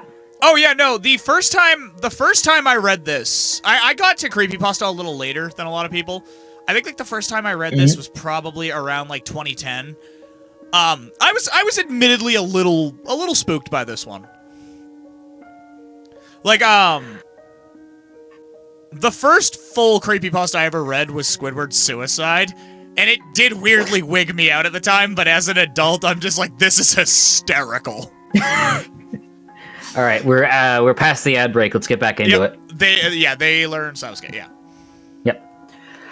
If anyone knew what the secret in the game was, Sosuke Tamada would be the man. This was their final hope of unraveling this mystery once and for all. They learned Sosuke had provided a lot of programming for the game, and seemed to be an average, good guy and worker. They were easily allowed into his home, a fair place, and they entered his living room where they sat. Sosuke did not sit, however. He stood by the window of the second-story floor, looking out onto the busy street. He was smiling a little. Badass that way. There is no direct witnesses to the events that followed. The only thing from this conversation that remained was found on a voice recorder sitting on the table in front of the two detectives assigned to talk to Sosuke. What follows is the unedited recording. But it's not a Sosuke recording, Tamada. it's written down. What did you have in the game's Pokemon Red and Green? Asked the first detective. Oh, sorry, what part did you have in the Pokemon games Red and Green? Okay. I was a programmer. His voice was light, friendly. Almost too friendly. That's all. Am I Still you. right in knowing... I know, sorry, I was just catching my place.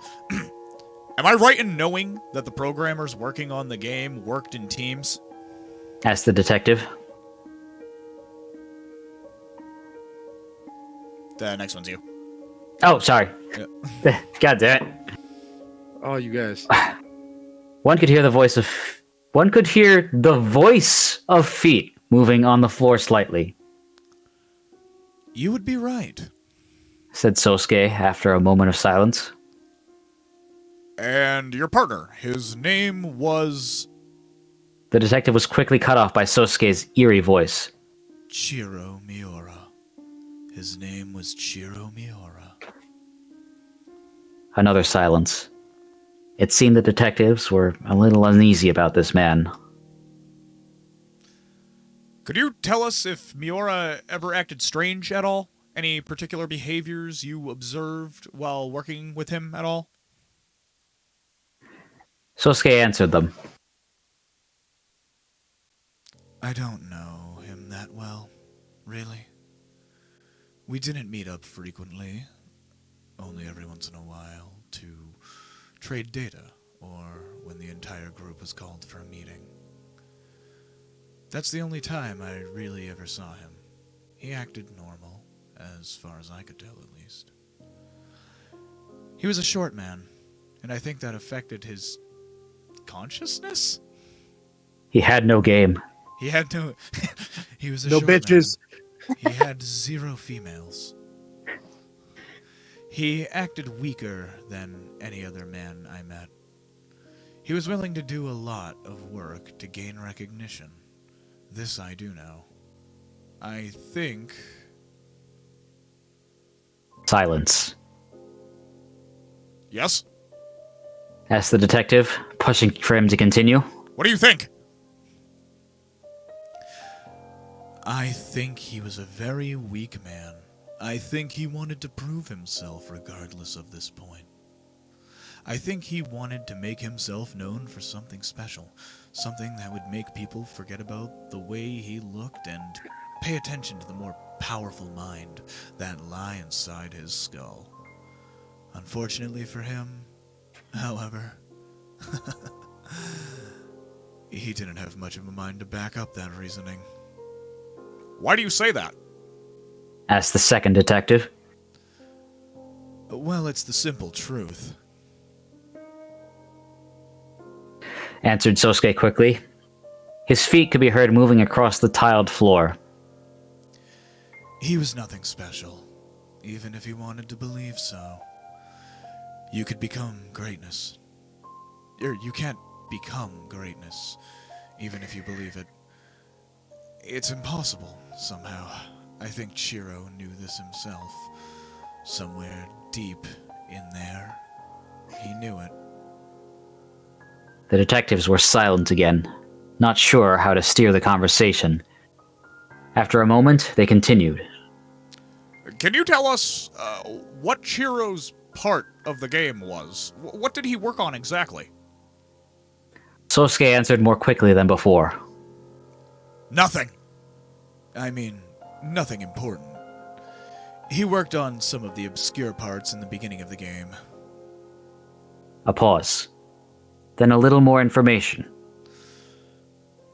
It was Oak's part, to be exact. He worked on some of Oak's part. Where he's seen first, you see. What else? Pushed the police.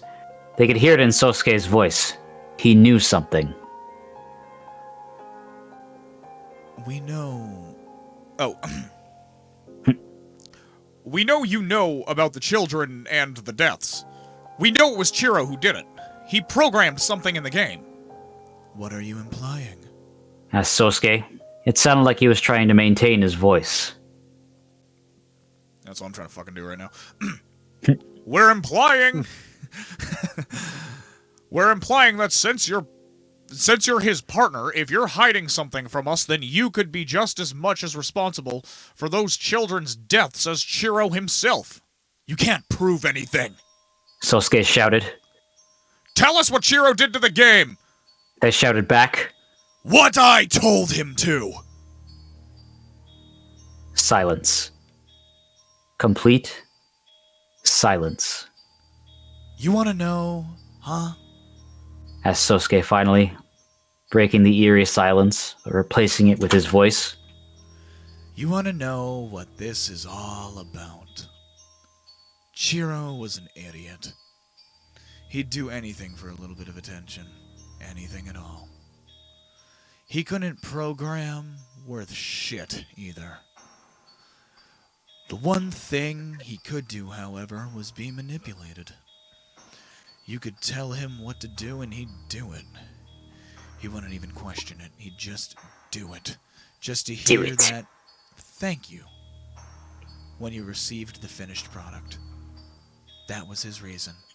That's all he wanted. 2 clicks from the detective's guns could be heard. Heard. I could control his flawlessly. He's a lot like Takanori. Of course, none of you knew this, but I was the one who brought up the idea of this game. The idea of the entire operation. I just told the fellow what to do, and he followed me without a doubt. He knows nothing, just like Chiro. A sound of a window opening could be heard, followed by the detectives. Don't move or we'll shoot! Let me tell you about the machine. Let me tell you about a mechanic in the game. Continued Sosuke.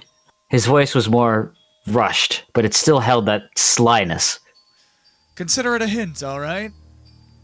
If you walk around in the grassy areas, enough Pokemon will appear. And you'll have the chance to go into battle with it. It's a necessary part of the game overall, you see. Step away from the window, we won't warn you again! At the start of the game, you'll have to walk in this grassy area before Oak appears, and you receive the first Pokemon. Understand me? Under normal circumstances, it was programmed that even though you're in a grassy area, no Pokemon will spawn.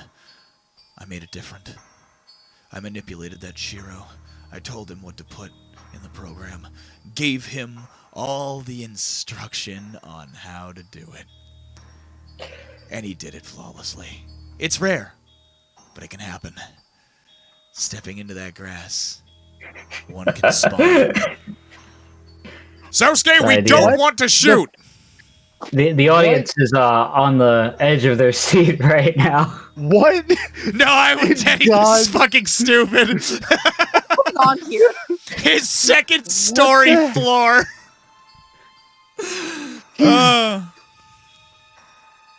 Yeah, let's run back to that. Second story floor, first of all, sounds insane. Meaning, Second of all, like, by the jump out way, a he's only second-story like 20 window. feet up. Yeah. Oh my God. He's climbing out a window. This is Pokemon. This is Pokemon. All right, here we go. Damn. Sasuke, we don't want to shoot. Oh, sorry, go on. No, I get the feeling, I don't know for sure. I get the feeling at least parts of this may have been transcribed from a language that wasn't English. That is my guess. I don't know what that language might be, but I have a feeling that this original story was not in English. All right. Shoot me? Asked Sosuke, laughing at the same time. Shoot me? You're as dumb as Chiro was. Once he found out the truth, he had to end it. It was his fault, after all. He shot himself because of it. If you're so determined to finish that case of yours, if you want to know, play the damn game yourself. Roll the wheel. And who knows, maybe you'll learn the secret for yourself. Why is he admitting to all of this? Ego. Like, legit. Like, if he just shut up, it was just like, I don't know. I tried to meet with Chiro. It was hard too. I wasn't able to see. Teddy, he's aura farming. Why would you admit to all this? Why would you go through the For trouble clout. of For having game, someone Teddy! else I was gonna say program he's it? trying to wave his dick. I don't know. Unlike Chiro, Oh. I get bitches. Unlike I don't just Chiro, have game, I made game. I make game! Continue, please continue. I hate this. Alright. A shot could be heard, loud enough to distort the audio. Sounds of screaming, murmuring could be heard. The table the recorder was on crashed, ear-shattering distortions. Silence. Then laughing. Sosuke was laughing. Then words. Come, follow me. Come follow me.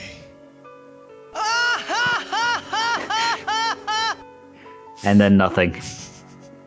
The recorder continued to record until the tape ran out. There was nothing else on it. The police arrived on the scene quickly, and to their horror, they discovered Sosuke and the two detectives dead. They had all been shot, but not after struggling.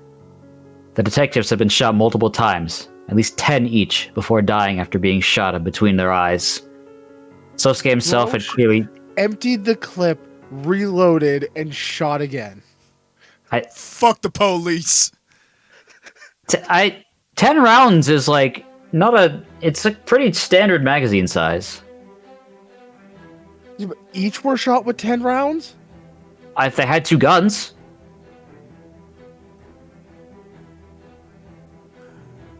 Well, okay. Sosuke himself had Oh. clearly died 2 shots to the chest. Straight through the heart. This game was causing a massacre. At least 100 children were dead. Nishino, the unsuspecting friend, dead. Chiro, the manipulated toy, dead. The 2 detectives, dead. And now, even the creator, the cause of this atrocity, Sosuke, dead. This game was stretching far over its original intentions. It was killing anyone and everyone who got involved. The lead detective... Yes? Can I just... I want to point out, as Adam just put in chat, so he shot them at least 10 times each, and then shot them between the eyes. And at some point, he got shot twice in the chest. I think there is a spookiness to this because, like, it doesn't exclusively say he shot them. Like, they were just shot. Like, there's something a little eerie about this, like, this presence in the room that also took care of the detectives. I don't know. What you say? Sorry. Continue. Put a bullet in my brain, yes you did. Fuck, where was I? Sorry. The lead detective had decided to put this case away. The man who committed the crime was dead, so there was no longer any reason to continue the case.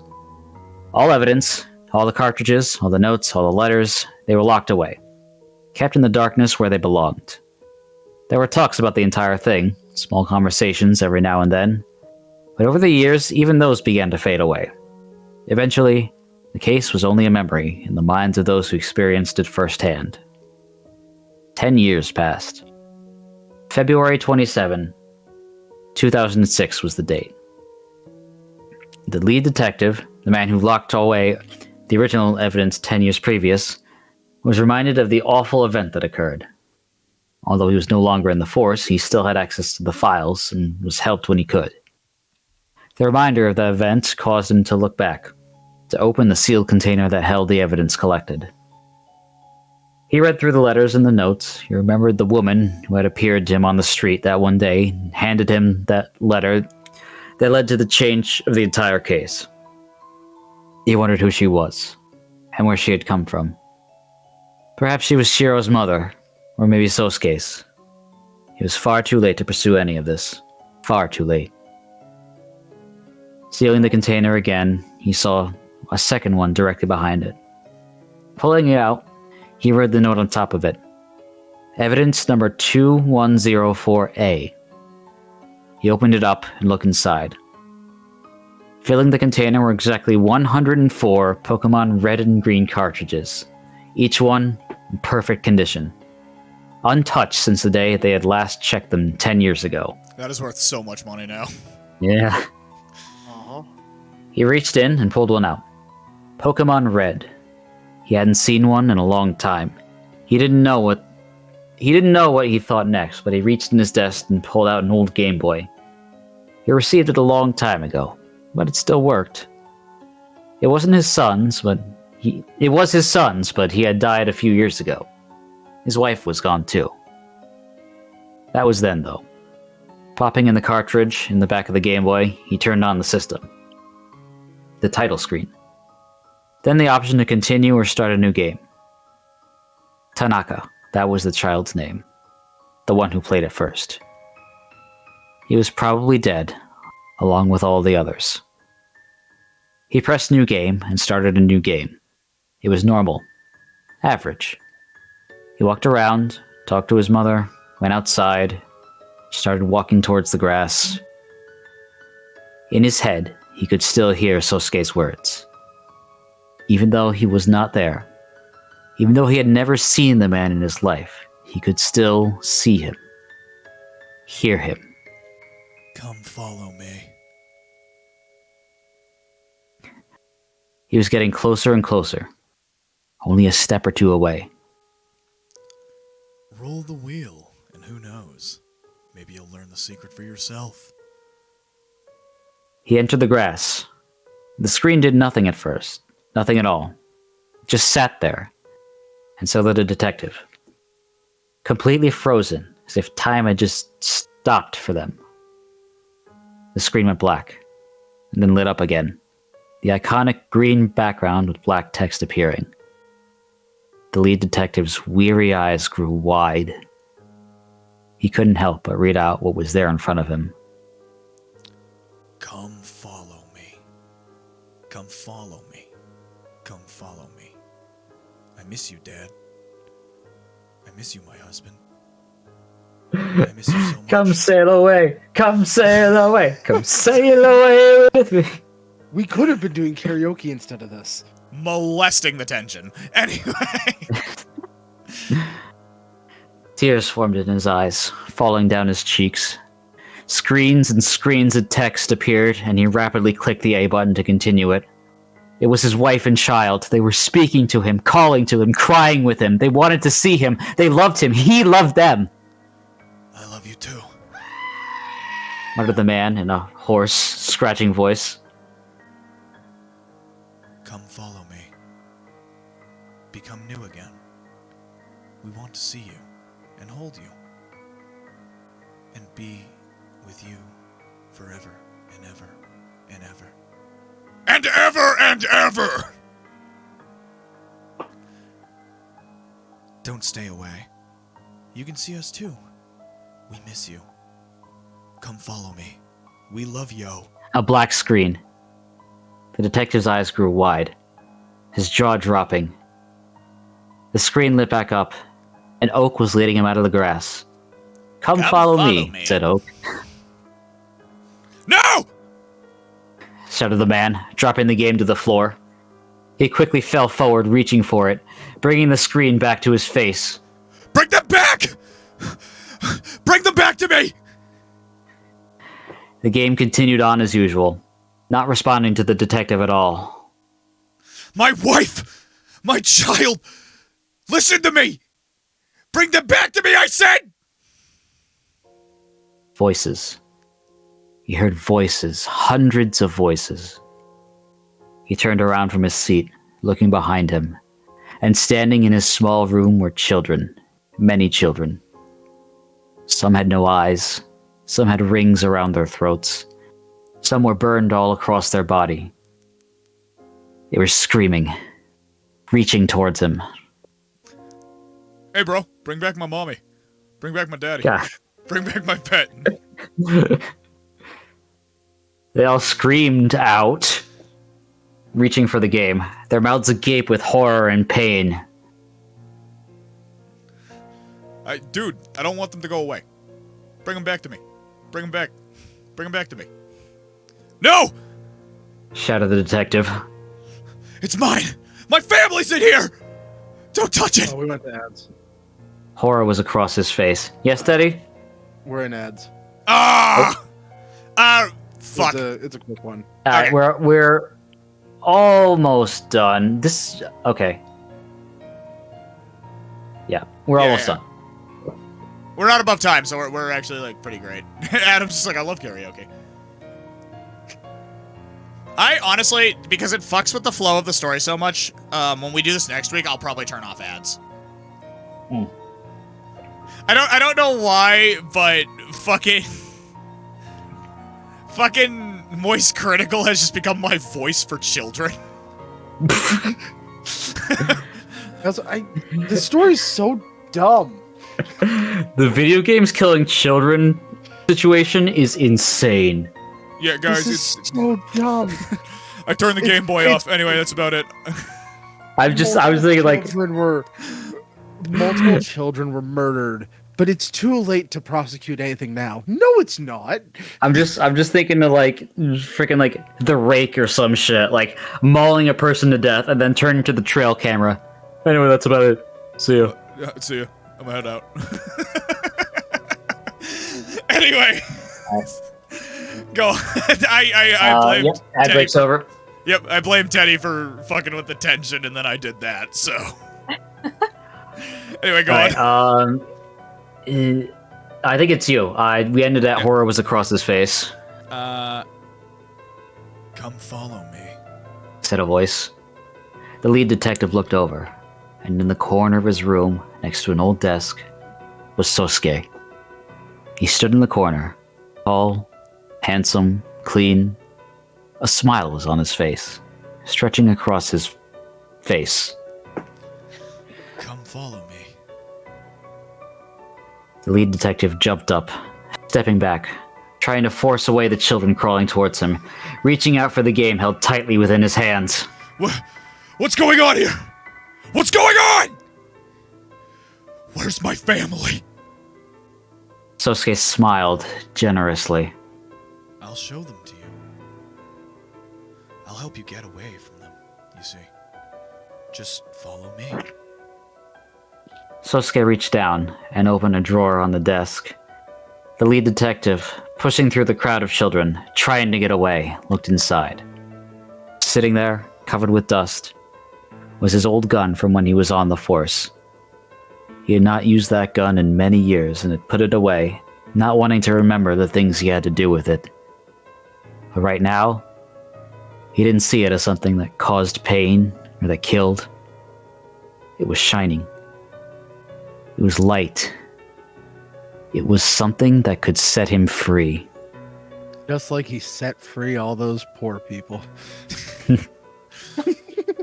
Just follow me. Said Sosuke, picking the gun and putting it in the lead detective's hand. He formed his hand to hold the gun, and then brought it up to his temple. Just pull the trigger. That's all. The lead detective turned around. The children were crawling at him, grabbing his legs and pulling at him. They reached for the game, They turned back towards Sosuke and smiled. My family. I'll follow you.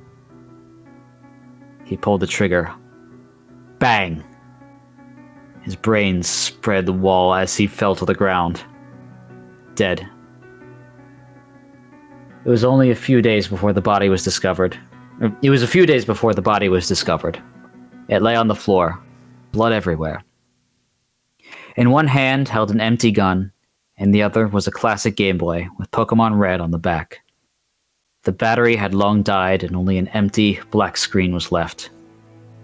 This is the final murder the remaining authorities would allow. The last detective who was ever a part of this case personally carried all 104 cartridges away and burned them all, making sure not a single one survived. There would taunt no more? There would taunt no more. However, this is not the end of the story. The code was said to have survived, and was even passed on to other language versions of the games. If you have an old Pokemon game, you can place the cartridge in the back of the classic Game Boy, turn on the system, and roll the wheel. Who knows? Maybe you'll learn the secret for yourself. All right, and that was Come Follow Me. Yo, what the fuck? Oh, man. Again, the character Sasuke specifically, like, I'm a little surprised he didn't catch on with, like, you know, like the Jeff the Killer types. A tall, snake-like, I think in my attractive Japanese man in that time period. Like, come on. Adam But says, yay, that was awful. General, I think in general, though, because this one is so boring, and again, not in the way like it was being read. It's just it is a very boring read. It's a like, slow burn. Who's gonna even get to the Sosuke part?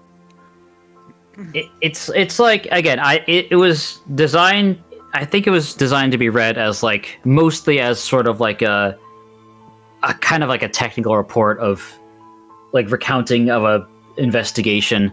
So it kind of reads more dryly. And that's fine, but it's just the way I think the reason it didn't catch on is just because of the because of the way it's written. That's fair. Yeah. So Face, I know we're about at time, but you know, I feel like Teddy was really disappointed by that last story. I feel like he was really let down. I think. Do we go kidnap Adora and have her replace Alicia? Oh, does Alicia have to go? I'm still here. Oh, I thought you had to go to, like, it's 9:50. I thought you had to go to bed because you have work or something. I should, but I didn't say I was dipping. Okay, if you guys want to do the last one, we can do the last one. No, I thought we were just doing these, but we didn't. I thought we were still talking about this one, so. Oh, okay. Well, I think that's what Plumbo was alluding to, is he wanted to do the next one. Yeah, I mean, I just feel like it wouldn't be right to end on something that, like, you know, you were disappointed by. Also, that is so long. I cannot explain why, but my brain the entire time that last story just assumed. Obviously, I know this is not the case. My brain is just like Mr. Mime has caused everything. He's behind everything. You're 100% right. Any Pokemon, it is going to be. That's Mr. amazing. Mime. Also, I think this is going to be too long for tonight. Yeah, I do feel like this is going to be a little too long for tonight. All I scrolled through, so we'll do it next week on Wednesday. I should be around next week. I'll let you know if otherwise. Okay, so everyone tune in please next week for Anasi's Goat Man. Now, I'm just going to hype this up a little bit. This is one of the stories that, like back in the day, I'd fall asleep listening to creepypasta. If this one came on the shuffle, I'd have to skip it because it's genuinely that scary. Like, this is the first one that really fucking freaked me out. Like to the point where, like, I could not sleep after. And that's me saying that. I love this story, and we will start with that next week as to not leave Teddy super disappointed. This one if we will. I'm not here next week, just know that I may or may not have played Pokemon Red, and because of that, committed suicide. Mr. Mime got him. I love the idea. Game. He has no game. I love the idea of those other detectives finding the last detective. Like, he blew his brains out and he's holding a fucking Pokemon cartridge. And they're like, yeah...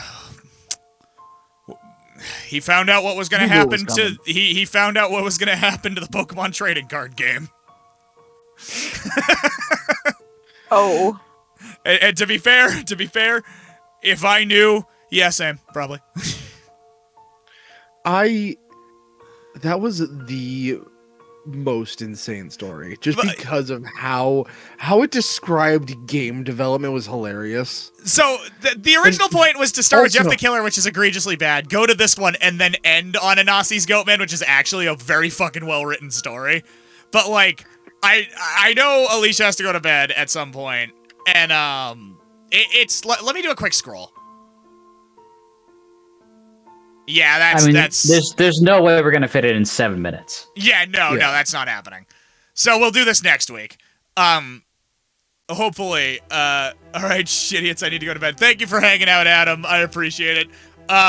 Also, guys, we do have to do this again, because at one point, we peaked at 17 viewers. Hey. Oh, shit. Oh, shoot. Like, I glanced down at my phone, which had Twitch up in the background just to kind of monitor the stream, and, like, it had a good amount of fucking people watching. Hey. Well, there we go. So, this is probably going to be sticking around. This was a really good first stream. We did the silly ones this week. I'm thinking next week, I'm going to go find another...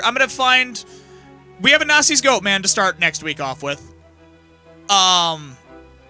I kind of want to keep the... Plumbo, is the thing that you wanted, like, particularly scary? Not scary. Okay.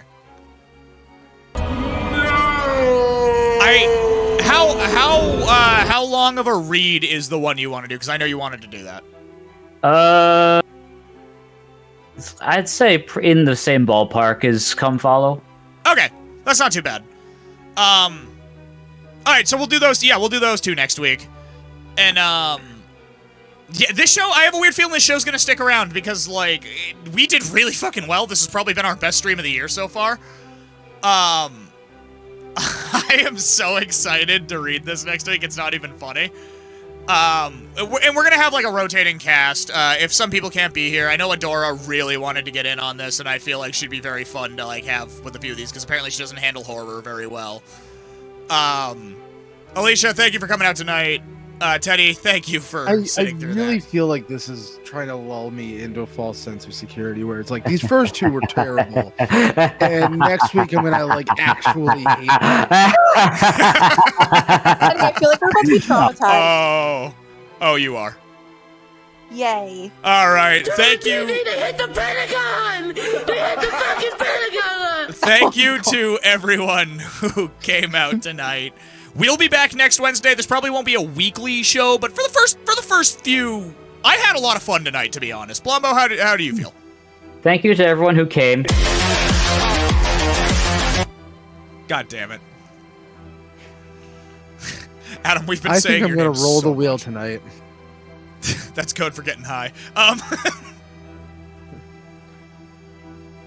Alright, so, Alicia, did you have fun? I did. I'm less scared than I thought I would be, but I agree with Teddy. I feel like I'm also being lulled into a false sense of security, and then I'm just gonna get wrecked next time. We will see you all next week. Bye.